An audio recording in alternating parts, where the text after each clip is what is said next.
Honestly, this is more about even more little bit of writing summarizations or ruminations or however you want to say it. But in order to get past like one of the things that I see with a lot of superhero pros and a few other things is like the hero always has like a training sequence. I kind of decided to bypass that by having time skips. I mean, it shows that they went through training, but I didn't want to be like, I'm gonna do a big old basic training montage, and it's like, cause me personally, I don't. I've seen the basic training montages a fair amount to where I just didn't feel like putting it in my own series. Um, and the other thing is, some of the other issues. Like I worked on most of issue 9 today. Yesterday it was most of the expanded issue 9. Because I had some of the other issues halfway prepped, but then stuff spiraled out from issue 5 where it's like, well, I gotta cover this stuff.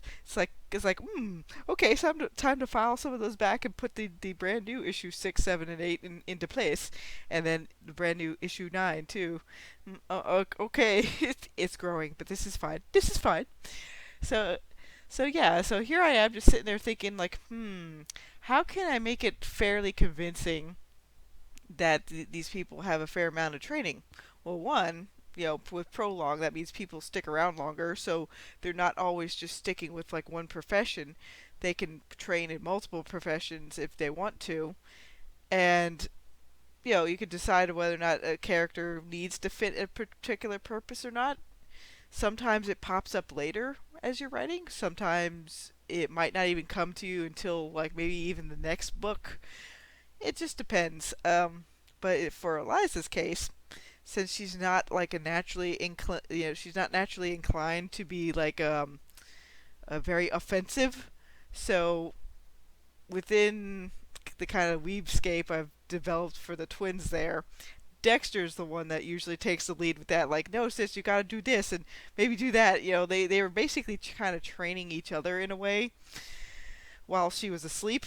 And it happened over a period of many years. Like, they didn't start off like experts, not by a long shot. Um, so in a way, it let me develop these characters where they develop the skills over time. But it's not like, yeah, you're not gonna make. Why do some of these movies make like little kids like the ultimate badasses? Like they have to learn things too. So again, that's why Uplift Protocol has time skips to where I don't have to go into constant training montages. Now, will certain powers still develop over time? Like, yeah, the dark matter beams from her eyes, that'll develop over time. It's not going to be something she can use automatically with great skill because she only just acquired it. And I figured part of my idea was to initially have the plasma hands, but then I was like, you know what? Yeah, go full ham. Give her the laser type eyes instead. So I figured out a way to where the hands would be disabled from that capability, and then stuff would get transferred to the eyes. It's like, yes, Doc kind of jury rigs a little bit of that too, to where it's like, I see what kind of problems you're having here. It's like, oh man, we don't want your eyes to blow out now. Well, that really won't happen, but it was just like something I was mucking around with. I figure why not? Because at least there's plenty of really bad examples in Hollywood of what not to do when you're doing things or having characters learn things, or at least have a sense of progression.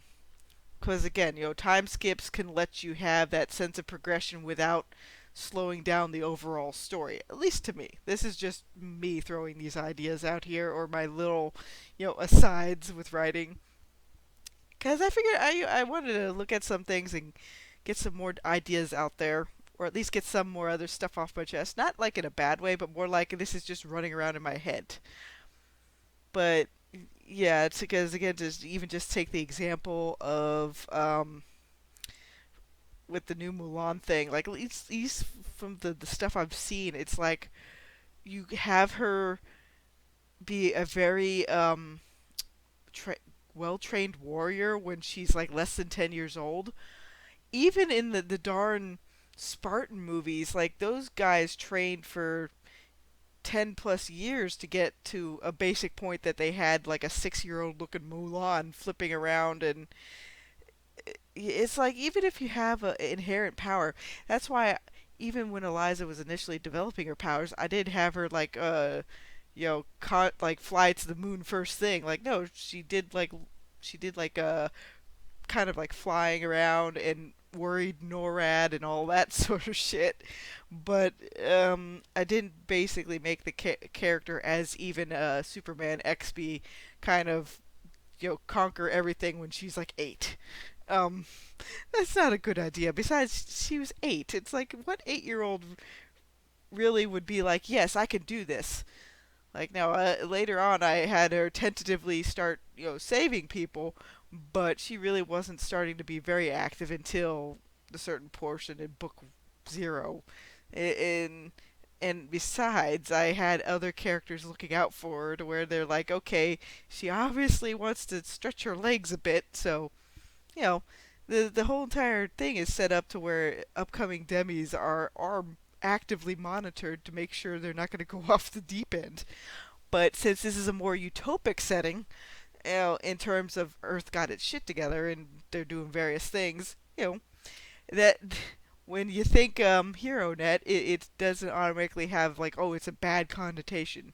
It's like, no, it's a way for that world to basically promote its demis and even showcase what they can do to protect people, because primarily most of the demis in this universe want to protect people. There's a handful of the bad guys that just go off the deep end, but I really wanted to highlight the natural good inclinations in people to do the right thing, because I want to be optimistic and aspirational, so that's why it's set up the way it is. And depending on whatever kind of powers a character has, especially with superhero pros, sometimes you gotta think of ways that they can resolve a situation even without like overwhelming brute force. So that's why even in the other issue I had Eliza use the fire emergency stuff on the ship to freeze the pirates in place. Yeah, and then create some obstacles using the hyperdrive kind of fluid. Again, there's like simple things you can think of. They don't always have to like punch things and that basically solves the issue. Although also with superhero pros, when the threat is big enough, you do want to see your big hitters go all full ham. Depending on what you're looking for. But that is something that will happen later, because again, there are certain kind of comic book setups that I do enjoy, so that'll reflect in my series. That's just how it works.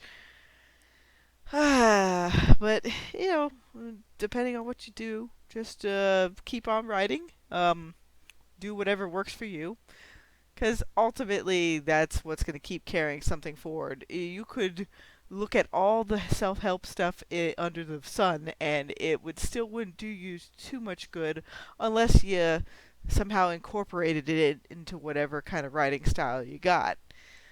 Because everybody's style is going to be different, and not everybody's style is going to mesh with all readers. That's just something that happens, and that's okay. Provided you find whatever your audience is, that works too. Some people have a writing style that appeals to a lot more general audiences, and some people don't. Case in point, most of the Hugo Award winners nowadays, it's definitely nowhere near my cup of tea or my cup of coffee. Some people enjoy it, I definitely do not. There you go. So that's why I'm putting my money where my mouth is and making my own stuff. Because if it's not there, like I have always said, and always basically seen from other people who put out a fair amount of productivity, if it's not there, make it. Have a good night, everybody.